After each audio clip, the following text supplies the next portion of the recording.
Trust, I once thought, was the unshakable foundation of marriage. It was the glue binding two hearts, the bridge connecting two lives. For years, Emma and I built what seemed like an unbreakable bond. Or so I thought. That illusion shattered the moment I saw her in Daniel's arms. It was a Friday evening. The office had been unusually quiet, and I decided to leave early, a rare gift of time I wanted to spend with Emma. As I pulled into the driveway, I noticed Daniel's car parked outside. At first, I thought nothing of it. Daniel was my best friend. He'd been a part of my life long before Emma, and his presence in our home was nothing unusual. But as I stepped through the front door, the air felt different, charged, like a silent storm was brewing. The muffled sound of laughter drew me toward the living room. And there they were, Emma's hands resting lightly on Daniel's shoulders, her head tilted back in laughter as he leaned in, his face too close to hers. My heart raced. My mind scrambled for a rational explanation. Maybe it was an innocent moment, a misunderstanding. But then, Emma whispered something that made Daniel laugh harder. They didn't see me standing there, frozen at the doorway. It wasn't the scene itself that gutted me. It was their comfort, their ease. The betrayal wasn't an accident. It was deliberate, practiced. I could have stormed in, demanded answers, unleashed the fury bubbling inside me. But something stopped me. Anger would only give them control of the narrative. No, I decided I wouldn't confront them. Not yet. Instead, I turned and walked back out, my footsteps muffled by the plush carpet Emma had insisted we buy. In the silence of my car, I gripped the steering wheel until my knuckles turned white. My mind raced with questions. How long had this been going on? Was I the fool who had been blind to the signs? My heart screamed for answers, but my gut told me to wait, to gather the pieces of this puzzle before making my move. That night, I lay in bed beside Emma, her breathing soft and steady as she slept. I stared at the ceiling, the weight of betrayal pressing down on me. I replayed the scene in my mind, analyzing every detail. Her laughter, his touch, the way they moved together like two halves of the same whole. The next morning, Emma was her usual self, cheerful, affectionate, even playful. It was as though nothing had happened. She kissed me goodbye before heading to work, leaving me alone with my thoughts. The audacity of it all stung like a fresh wound. But I kept my silence, determined not to let her know I had seen. Daniel called later that day, his voice casual, his words laced with the easy camaraderie we had always shared. "Hey man, let's grab a drink tonight," he said. I agreed, even though the thought of sitting across from him made my stomach churn. If he could pretend nothing was wrong, so could I. The evening was spent talking about football, work, and life in general. Everything except the elephant in the room. He didn't slip, not even once. But I knew what I had seen. And now, I was a man with a mission. Over the following days, I started piecing things together. Subtle changes in Emma's behavior, little things I had dismissed before, now stood out like flashing red lights.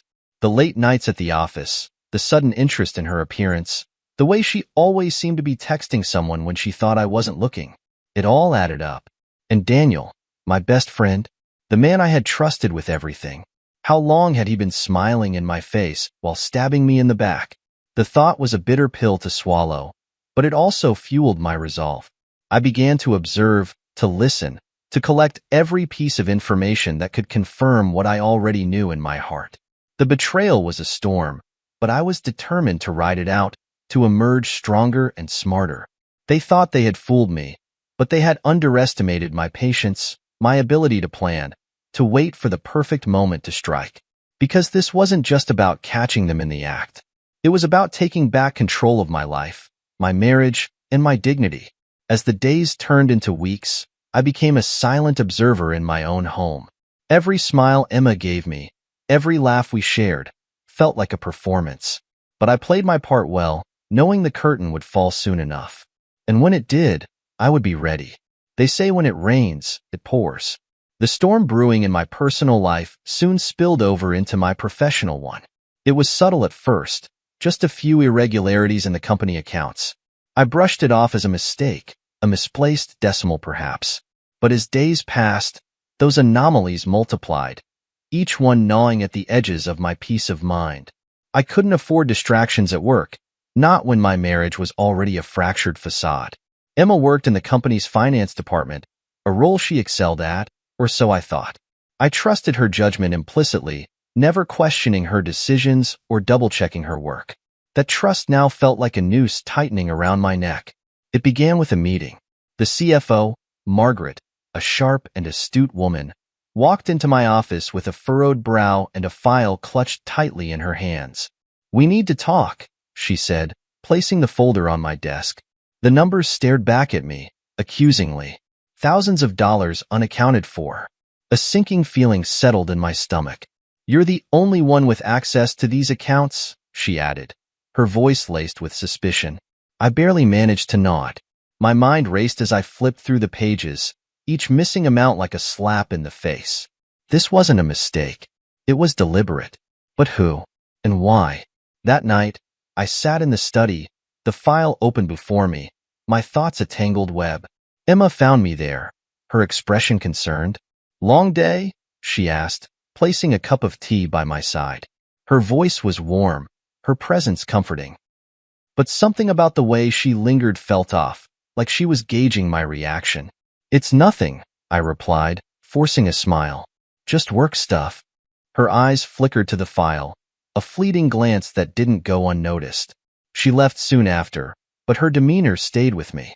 A subtle unease settled in my chest, a gnawing thought I couldn't shake. The following day, during a meeting, Emma made an offhand comment that struck a nerve. It was about the missing funds, a light joke about keeping a closer eye on things. Her words hung in the air, seemingly innocent, but I caught the slight edge in her tone. Was she hinting at something? Planting a seed of doubt in my colleagues' minds? Paranoia took root. I began watching her more closely, observing the way she moved, the way she spoke. Every interaction became a clue, every glance a potential giveaway. And then there were the transactions, small, almost unnoticeable amounts siphoned off over time. It was too methodical, too calculated to be an accident. My gut told me Emma was involved. The question was, how deep did it go? Was she acting alone? Or was Daniel a part of this too? The thought of them not just betraying me personally, but also professionally made my blood boil. I needed proof. Confrontation wasn't an option. Not yet. That evening, after Emma fell asleep, I crept into her home office. My heart raced as I searched through her files, her laptop, anything that might give me a clue. But she was careful, too careful. It was as if she anticipated my suspicion. Every document was in order, every account meticulously balanced. Frustrated but determined, I decided to take a different approach. The next day, I purchased a set of small, inconspicuous recording devices. I installed them in her office when she wasn't home, ensuring they were well hidden. It felt wrong, invading her privacy like this, but I reminded myself it wasn't privacy if she was hiding something. The devices became my silent allies. Each night, I played back the recordings, hoping for a slip, a moment of carelessness. At first, there was nothing, just mundane conversations and routine work. But then, after a few days, I struck gold. It was a phone call. Her voice was calm, almost playful, as she spoke to someone on the other end. The words were vague but telling. Phrases like, "the transfer went through," and "he won't notice," sent chills down my spine. And then, the confirmation I had dreaded, "Daniel says we should stick to the plan." My grip tightened on the headphones. It wasn't just Emma. Daniel was involved too. The betrayal was no longer confined to my home. It had seeped into my career, my livelihood. I felt like a man trapped in quicksand, every move sinking me deeper. But amidst the anger and betrayal, a plan began to form. They thought they were untouchable, that their schemes were flawless. But they hadn't accounted for one thing: me. If they wanted to play games, I would play too. Only, I would play smarter, quieter, and deadlier. I decided to wait, to let them dig their own graves while I gathered every piece of evidence I could find. This wasn't just about exposing them. It was about reclaiming my life, my reputation, and my dignity. And when the time came, they wouldn't see it coming. For now, I would keep smiling, keep playing the role of the oblivious husband. But in the shadows, I would build my case. One transaction, one recording, one betrayal at a time. The secret recordings became my nightly obsession. As the world outside moved on oblivious to my turmoil, I would sit alone in my study, headphones on, unraveling the web Emma and Daniel had spun. Each recording was a thread, and I was determined to pull every last one until their facade unraveled entirely. The first week was uneventful. Emma's phone calls were mostly work-related, her conversations mundane, but I refused to be disheartened. I knew from experience that deception isn't loud. It whispers. It hides in the cracks of casual words and the spaces between sentences. And sure enough, the second week delivered. It started with a call. Her voice was light, the kind of tone she used when she was trying to charm someone. Yes, the transfer was smooth, she said, pausing briefly before adding, "We just need to make sure the reports are consistent." My stomach churned. The phrase was innocuous enough, but my instincts screamed otherwise. And then came Daniel's name. "Daniel thinks we should move the timeline up," she said, her voice barely above a whisper. "He's worried about the audit." The audit. The word rang in my ears like a siren. It wasn't just company money they were playing with. They were trying to frame me, to ensure that when the truth came out, I would be the one to fall. The realization hit me like a punch to the gut, but instead of anger, I felt cold determination. This wasn't just betrayal, it was war. Over the next few days, the recordings painted a clearer picture. Emma and Daniel were siphoning company funds into a shell account. The amounts were small enough to avoid immediate detection, but over time, they added up to a substantial sum. They had crafted a paper trail leading back to me, ensuring that when the house of cards collapsed, I'd be buried beneath the rubble. The more I listened, the more I marveled at their audacity. Emma spoke of the plan as if it were a game, a thrilling heist with no consequences. She laughed as she recounted how easily she had manipulated certain colleagues, how she'd planted seeds of doubt about my competence. Daniel, on the other hand, was more cautious, his voice tinged with nerves every time they discussed the audit. But it wasn't just their voices that filled the recordings. It was their familiarity, the way they spoke to each other like co-conspirators in every sense of the word. They weren't just partners in crime. They were partners, period. I could hear it in the way Daniel's voice softened when he said her name, the way Emma laughed at his jokes in a way she hadn't laughed at mine in years. The betrayal was a knife twisting in my chest, but I refused to let it consume me. I channeled the pain into focus, meticulously documenting every conversation, every detail.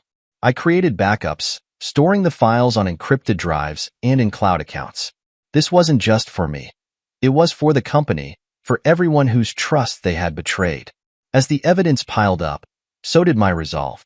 Emma and Daniel thought they were untouchable, that their plan was foolproof. But they had underestimated me. They saw me as a pawn in their game, a disposable piece in their grand scheme. What they didn't realize was that I was no pawn. I was the player, and I was 2 steps ahead. One night, as I listened to yet another damning conversation, Emma walked into the room. I quickly minimized the audio file, my heart pounding in my chest. "Burning the midnight oil again?" she asked, her tone playful. "Just catching up on some reports," I replied, forcing a smile.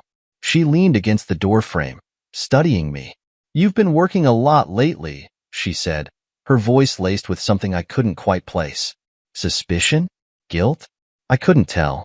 "Someone has to keep the ship afloat," I said lightly, my words a subtle jab she didn't seem to catch.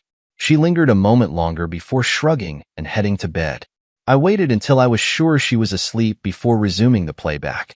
Her voice filled the room again, cold and calculated, as she discussed the next steps with Daniel. The juxtaposition was jarring. Emma, the loving wife I had shared a life with, and Emma, the schemer plotting my downfall. They were 2 sides of the same coin, and I was determined to expose them both. By the end of the 3rd week, I had enough evidence to bury them. Emails, phone calls, financial records. It was all there, a damning collection of proof that left no room for doubt. But I knew I couldn't act yet. Timing was everything, and I needed to ensure that when the hammer came down, there would be no escape. For now, I continued to play my role, smiling at Emma over breakfast, exchanging pleasantries with Daniel when we crossed paths. But beneath the surface, I was a man on a mission, biding my time, waiting for the perfect moment to strike. Because this wasn't just about justice, it was about taking back control. They had played their game, but now it was my turn. And when the dust settled, they would realize they had underestimated the wrong man. The days stretched into weeks, and with every passing moment, I inched closer to the truth. My nights became a routine, headphones on, recordings playing, and files meticulously organized into digital folders. The more I uncovered, the clearer their plot became. Each piece of evidence felt like a small victory, a reminder that I was not powerless in their twisted game. I kept a notebook by my side, jotting down key dates, times, and phrases.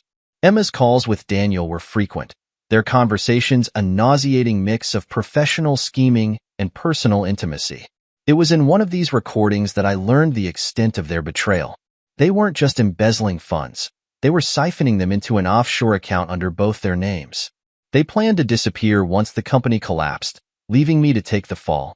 I couldn't fathom the depth of their cruelty. This wasn't just about money. It was about erasing me, destroying everything I had built. My mind raced with questions. How had I missed this? Had I been so blinded by love and friendship that I failed to see the knife they were twisting behind my back? Despite the storm raging within me, I forced myself to remain calm. Anger was a luxury I couldn't afford. Instead, I channeled my energy into gathering irrefutable evidence. Emails, bank transfers, phone call logs. I collected it all, ensuring every detail was documented. I even went as far as cross-referencing their transactions with company records, confirming that every missing dollar could be traced back to them. The recordings revealed more than just their crimes. They exposed their arrogance, their belief that they were untouchable. Daniel laughed about how easily manipulated I was, while Emma spoke of me as if I were an obstacle to be removed. "He's too focused on playing the good guy," she said in one conversation. "He'll never see it coming." Their confidence only fueled my resolve. I knew I couldn't confront them. Not yet. They were too careful, too calculated. Any slip-up on my part could tip them off, giving them time to cover their tracks. I needed them to believe they were still in control, that their plan was working perfectly.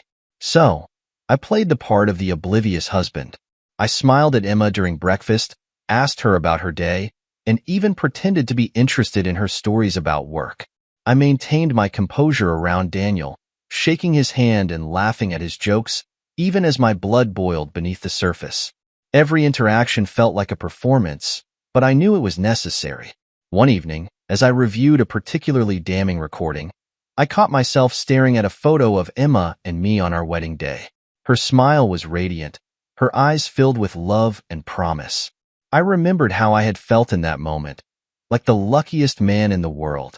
The contrast between the woman in the photo and the one plotting against me was staggering. What had changed? Was it greed? Boredom? Or had I simply been blind to who she truly was? As the evidence piled up, so did my determination. I wasn't just fighting to expose their crimes.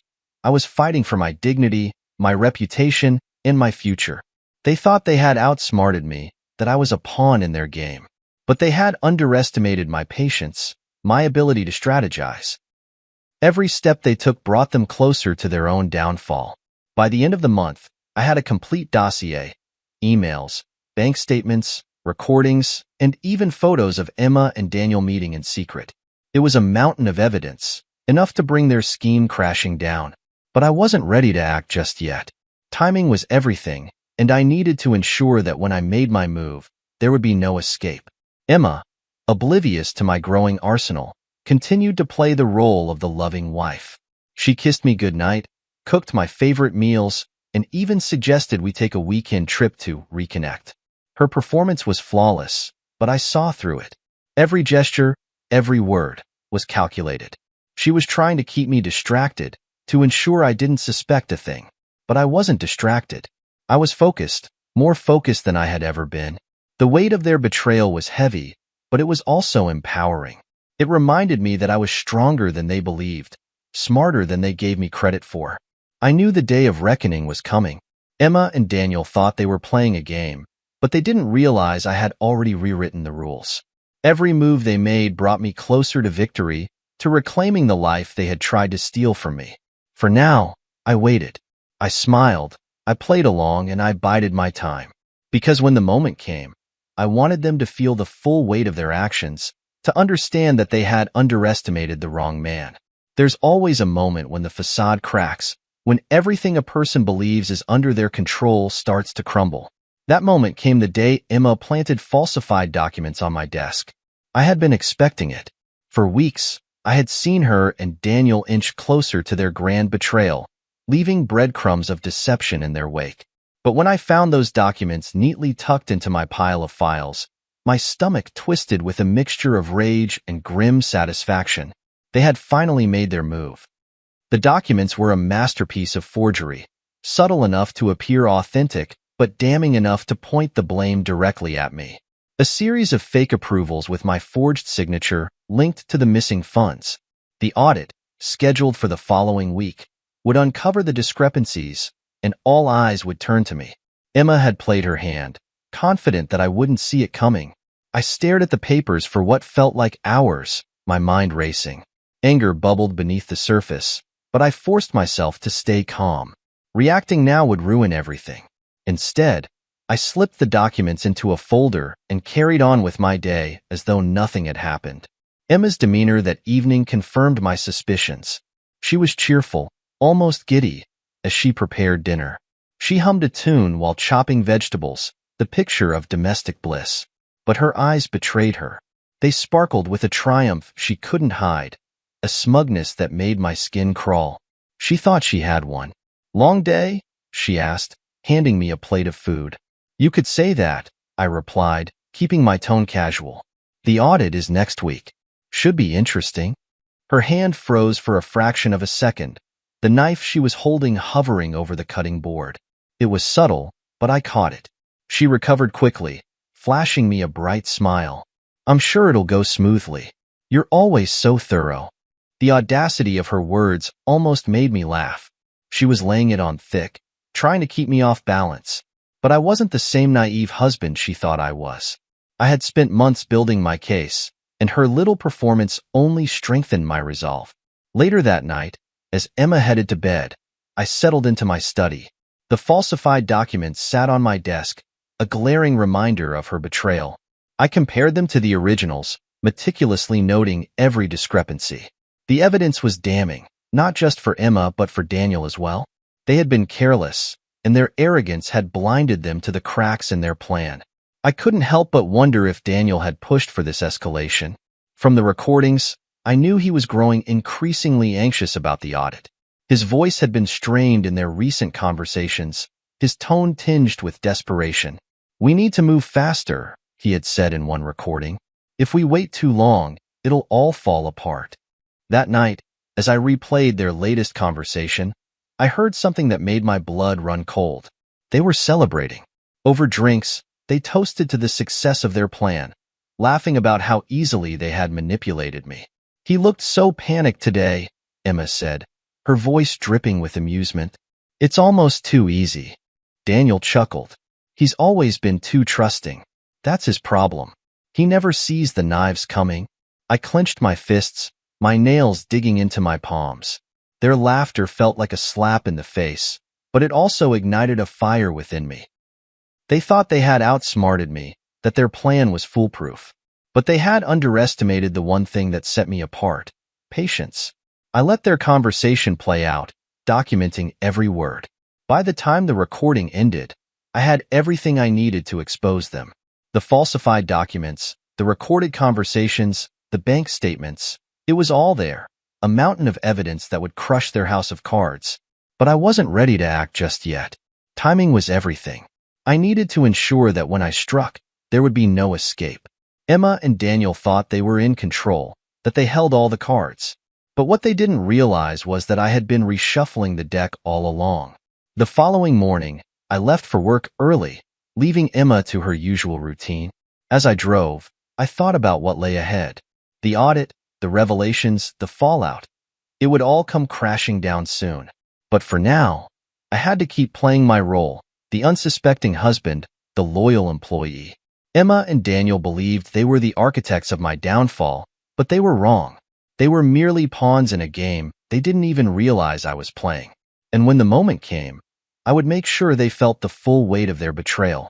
For now, I waited, biding my time, knowing that the tipping point was near.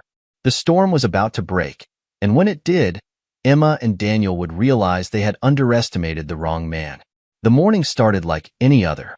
The sun peeked through the blinds, Emma hummed as she poured herself a cup of coffee, and I sat at the breakfast table pretending to skim through emails on my phone. It was a picture of normalcy, at least on the surface. Inside, my pulse raced with anticipation. Today was the day. For weeks, I had played my part perfectly. The oblivious husband, the trusting colleague, the man too blind to see the chaos brewing around him. But the truth was, I had been orchestrating this moment all along. Every piece of evidence I'd gathered, every recording, every forged document, everything was ready. Today, Emma and Daniel's web of lies would finally collapse. Emma kissed me on the cheek before heading to work, her smile as radiant as ever. She didn't know that it would be her last morning of freedom. "Don't work too hard," she said, her voice tinged with the casual affection that had once meant everything to me. Now, it felt hollow, a performance she perfected over time. I left shortly after her, the weight of what was about to happen pressing heavily on my chest. This wasn't just about exposing their crimes. It was about reclaiming my life, my dignity, my sanity. For months, I had lived in the shadow of their betrayal, but today, I would step into the light. When I arrived at the office, the atmosphere was tense. The audit was in full swing, and everyone was on edge. Emma, however, seemed calm, even smug. She moved through the office with an air of confidence, as though she had already won. I watched her from across the room, my heart pounding with a mix of anger and anticipation. The legal team and law enforcement had been briefed the night before. I had presented them with everything: the recordings, the forged documents, the financial records. It was a rock-solid case, one that left no room for doubt. They had promised to act swiftly, ensuring that neither Emma nor Daniel had a chance to escape. At precisely 10 a.m., it began. 2 uniformed officers entered the building, their presence instantly drawing attention. Conversations hushed, heads turned, and a ripple of unease spread through the office. I stayed at my desk, feigning confusion, while my heart thundered in my chest. "Emma Dawson," one of the officers called out, his voice firm but calm. Emma froze mid-step, her smile faltering. For a moment, she looked genuinely puzzled. "Yes, that's me," she replied, her voice steady despite the murmurs that had begun to spread. "You're under arrest for embezzlement, fraud, and conspiracy," the officer continued, pulling out a pair of handcuffs. The color drained from Emma's face. "There must be some mistake," she stammered, her eyes darting around the room. When her gaze landed on me, it was as though she was searching for reassurance, for a lifeline. I gave her none. "Please, this has to be a misunderstanding," she said, her voice rising as the handcuffs clicked into place. "I haven't done anything wrong." The officers remained stoic, reading her rights as they led her toward the exit. The room was silent except for the sound of her heels clicking against the tile floor. Emma turned back once, her eyes locking onto mine. There was no anger, no accusation, just shock and confusion. For a brief moment, I felt a pang of something: regret, sorrow, but it was quickly overshadowed by the weight of everything she had done.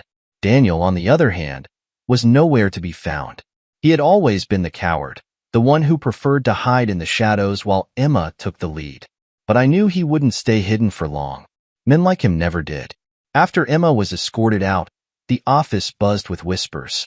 Colleagues exchanged shocked glances, trying to piece together what had just happened.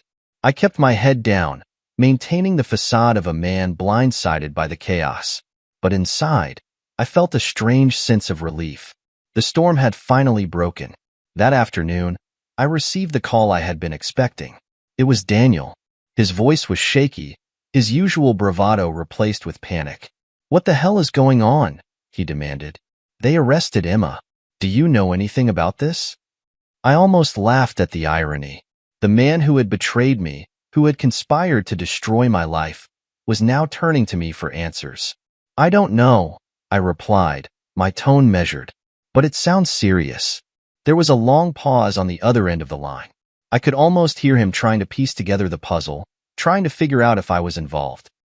If you hear anything, let me know, he said finally, his voice subdued. I will, I lied, hanging up the phone. That evening, as I sat alone in the house Emma and I had once called home, I allowed myself a moment of quiet reflection. The first battle had been won, but the war was far from over. Emma's arrest was just the beginning. Daniel was still out there, and I knew it was only a matter of time before he made his next move. For now, though, I savored the small victory. Emma had played her hand, confident in her ability to outsmart me. But she had underestimated the one thing that had always set me apart, my patience. The game wasn't over, but the board had shifted. And for the first time in months, I was in control. 2 days after Emma's arrest, the house was quieter than it had been in years. No soft humming from the kitchen, no faint laughter from the living room. Just silence. For once, I found solace in it.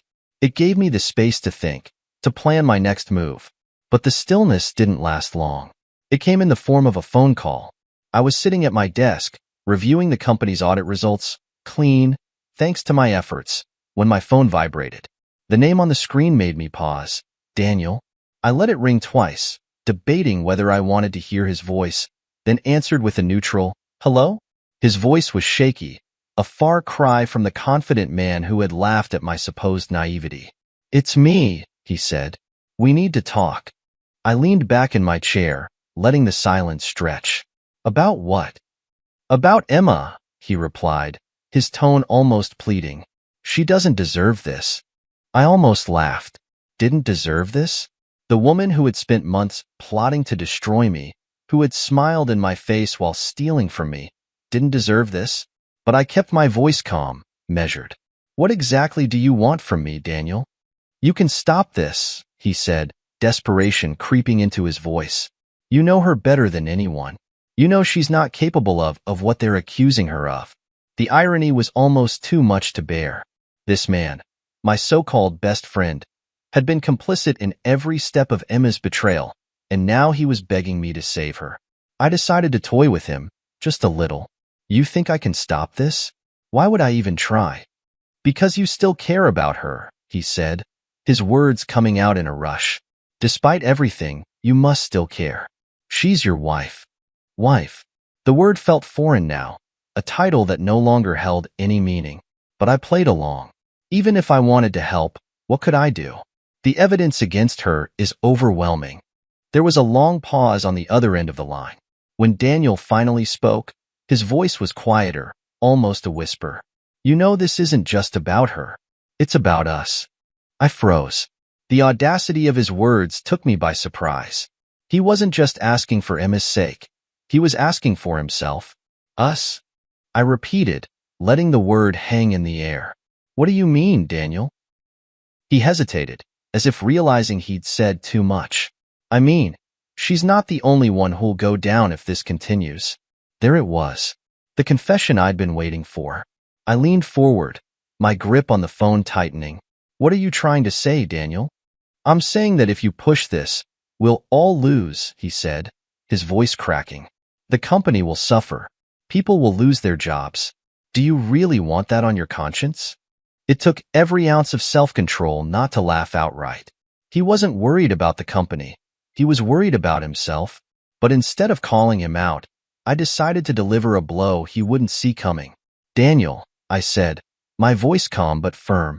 I think you should take a look at the evidence. What? He asked, confused. I'll send it to you, I said. Everything the investigators have. That way, you'll understand why this isn't something I can just make go away. Before he could respond, I hung up. My hands moved quickly, forwarding him the files I had meticulously compiled. Every recording, every document, every detail that tied him to Emma's crimes. I pictured him sitting in his office, opening the email, his face draining of color as he realized the depth of the hole he had dug for himself. An hour later, my phone buzzed again. It was Daniel. I let it ring, watching his name flash on the screen. When it stopped, I waited for the inevitable. His voicemail. "Mark, it's me," he said, his voice frantic. I didn't realize it was this bad. "Please, you have to help me. I didn't mean for things to go this far. I was trying to protect her. To protect us." I played the message twice, savoring every word. The man who had once mocked my trust, who had conspired to destroy me, was now begging for my mercy. But mercy wasn't on the table. Not for him, not for Emma. They had made their choices, and now they would face the consequences. That night, as I lay in bed, I thought about the man Daniel used to be. We had been friends for years, long before Emma came into the picture. He had stood by me during some of the toughest moments of my life, and I had done the same for him. But somewhere along the way, greed and betrayal had poisoned him. The man I once called my best friend no longer existed. The next morning, I sent the voicemail to the investigators, adding it to the growing pile of evidence. Daniel's words would seal his fate, just as Emma's actions had sealed hers. The game was over, and they had lost. But for me, it was far from finished. There was still fallout to manage, questions to answer, and a life to rebuild. As I sat at the breakfast table, sipping my coffee, I allowed myself a small smile. The scales of justice were finally tipping in my favor. The days following Emma's arrest were a whirlwind of chaos and whispers. The news spread like wildfire through the office and the town. Emma Dawson, the poised and respected finance manager, was now the subject of embezzlement and fraud charges. It was as if the world had suddenly shifted, and everyone around me was scrambling to understand what had happened. I walked into the office the day after Emma's arrest, and all eyes were on me. The stares, the murmurs, the hesitant smiles, they were all there. People whispered in the hallways, speculating about whether I had known, whether I was involved. I ignored them, keeping my head high as I strode to my desk. I had weathered storms before, and I wasn't about to let this one break me. The first meeting of the day was with the company's board.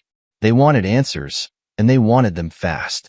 I walked into the conference room, carrying the dossier of evidence I had spent months compiling. The air was thick with tension, the kind that makes every breath feel heavier. Margaret, the CFO, began, her tone cautious. "We need to know what you knew about Emma's activities." I met her gaze, unflinching.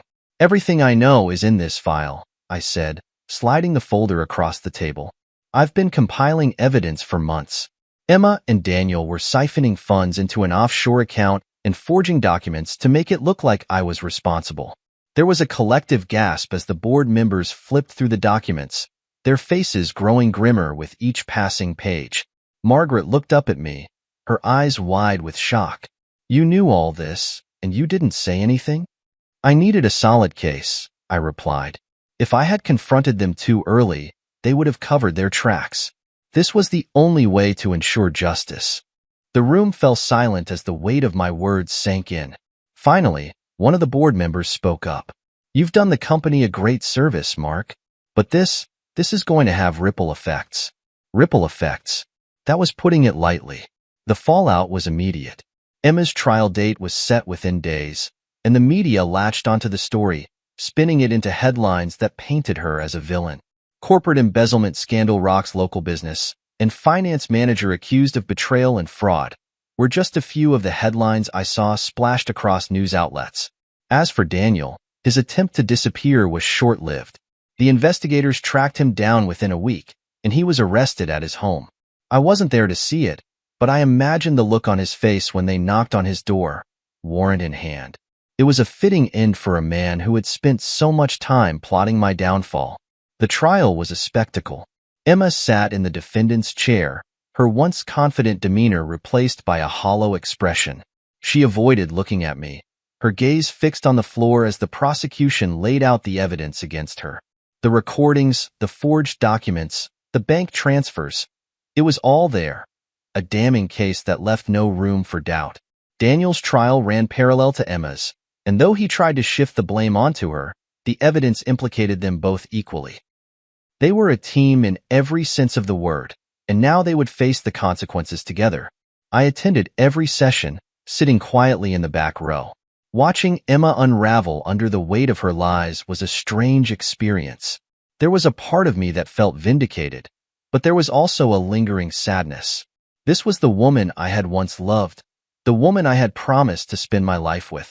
Seeing her reduced to this, a shadow of the person I thought I knew, was a painful reminder of how far she had fallen.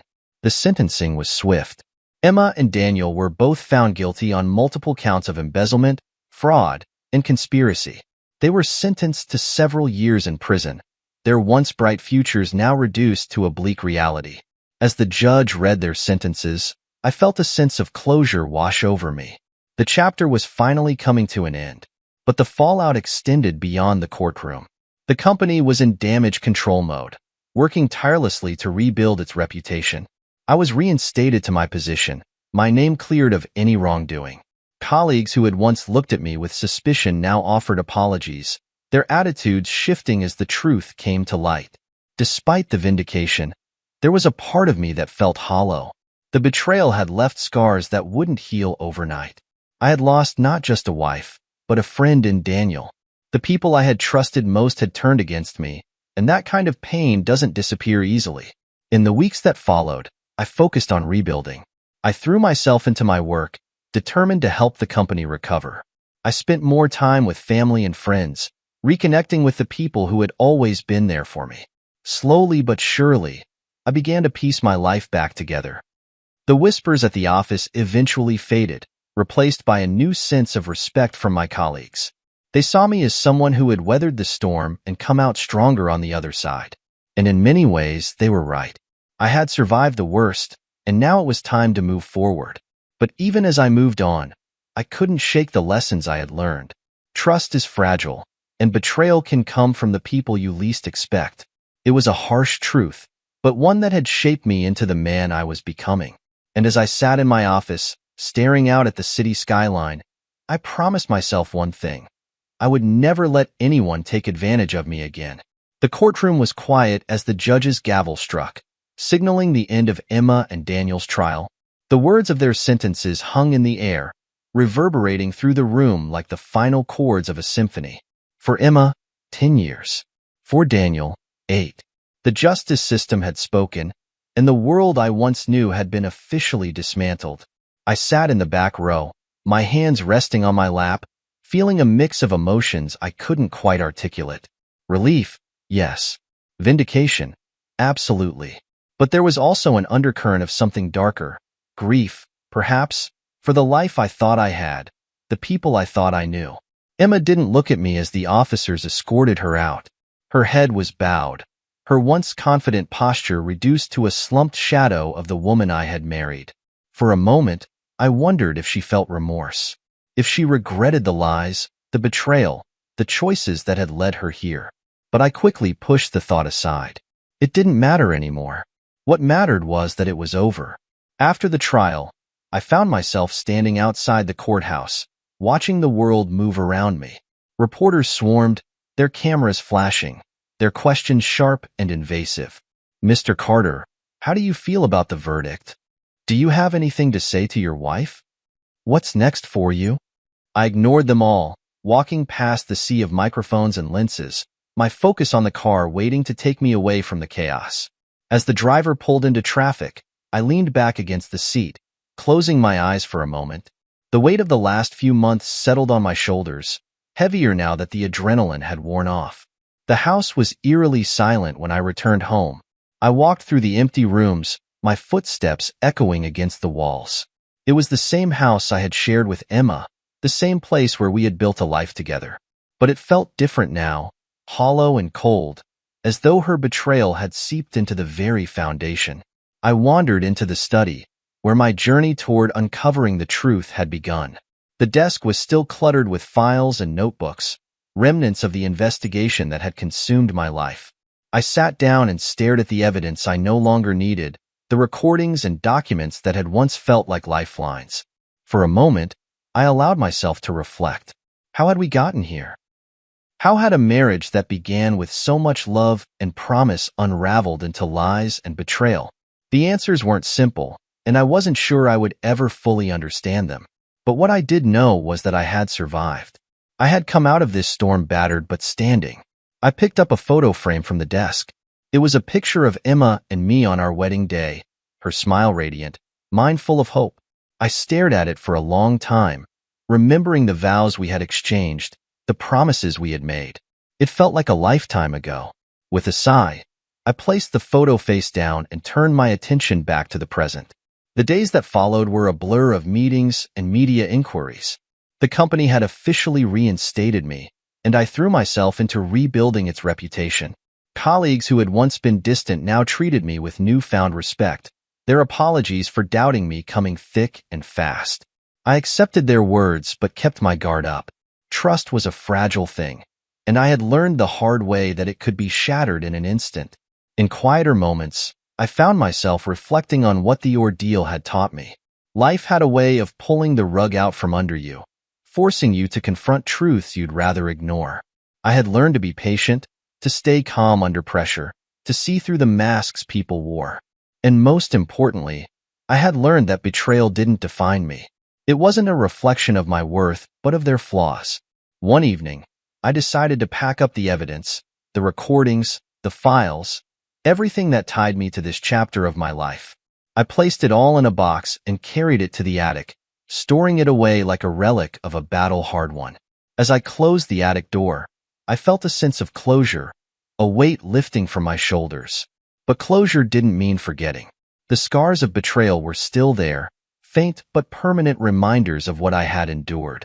They didn't hurt as much anymore, but they were a part of me now, shaping who I was and who I would become. As I sat on the porch that night, watching the stars blink against the vast expanse of the sky, I made a promise to myself. I would move forward, but I wouldn't let myself be blinded by trust again. I would build a life rooted in strength and self-respect, a life no one could take from me. The wind carried the faint scent of rain, and I smiled faintly. The storm was over, and though the damage had been done, I was still here. I was still standing. It's strange how the end of something doesn't always feel like an ending. The dust had settled. Emma and Daniel were out of the picture, locked away to face the consequences of their actions. The company had fully restored my position, and my reputation was no longer under scrutiny. On paper, everything had been resolved. Yet, as I stood on the precipice of my new life, the weight of what I had endured lingered. Moving forward wasn't as simple as flicking a switch. It was a gradual process, one step at a time, rebuilding the pieces of my life that their betrayal had shattered. I started with the small things. Clearing out the house of Emma's belongings was cathartic, though not easy. Every item I packed came with memories, some good, some bitter. But as each box disappeared, so did the hold her presence had on my space. The house felt different afterward. Empty, yes, but also mine again. I repainted the walls, replaced the furniture, and rearranged the rooms. It was symbolic in a way, a fresh start, a clean slate. Friends and family visited more often, filling the house with warmth and laughter that had been missing for so long. It reminded me of what I still had, of the people who had stood by me when everything else fell apart. Work became a refuge as well. The company had suffered from Emma and Daniel's schemes, but the team rallied together to rebuild. I took the lead, focusing on transparency and integrity to restore trust. It was exhausting but fulfilling. Every success felt like a step further away from the shadows of their betrayal. But the most profound changes were internal.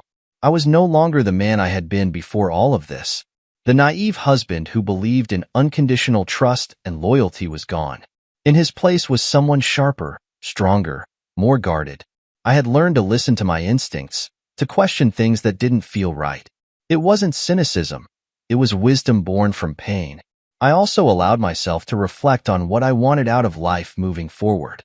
Emma and Daniel had taken so much from me, but they hadn't taken everything.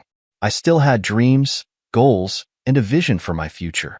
The difference was that now, I would pursue those things on my own terms, without letting anyone undermine me. One day, as I was cleaning out the attic, I came across the box of evidence I had packed away after the trial. For a moment, I hesitated, wondering if I should keep it as a reminder. But as I looked at the files and recordings, I realized I no longer needed them.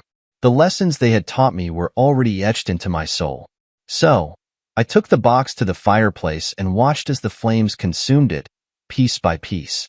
It felt like letting go of a weight I hadn't realized I was still carrying. In time, the whispers about Emma and Daniel faded. The town moved on, as it always does. People stopped asking questions, stopped staring, and I was finally able to live without the shadow of their betrayal looming over me. But I didn't forget.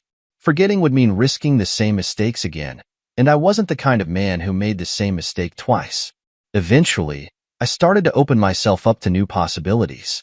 Relationships, friendships, opportunities, they all became part of my journey toward healing. It wasn't easy. Trust didn't come naturally anymore, and I often found myself questioning people's motives. But I realized that guarding myself too much would only isolate me further. So, I found a balance, allowing people into my life while keeping my boundaries firm.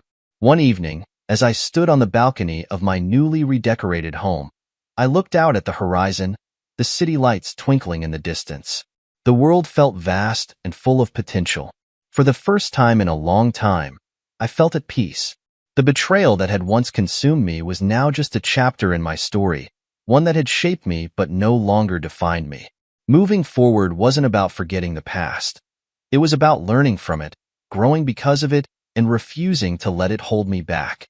Emma and Daniel had thought they could break me, but they had only succeeded in making me stronger. I was still here, still standing, and I was ready to face whatever came next. As I took a deep breath and closed my eyes, I felt a sense of clarity wash over me. This was my life, my story, and for the first time in a long time, I was in control. The future was mine to write, and I intended to make it a masterpiece.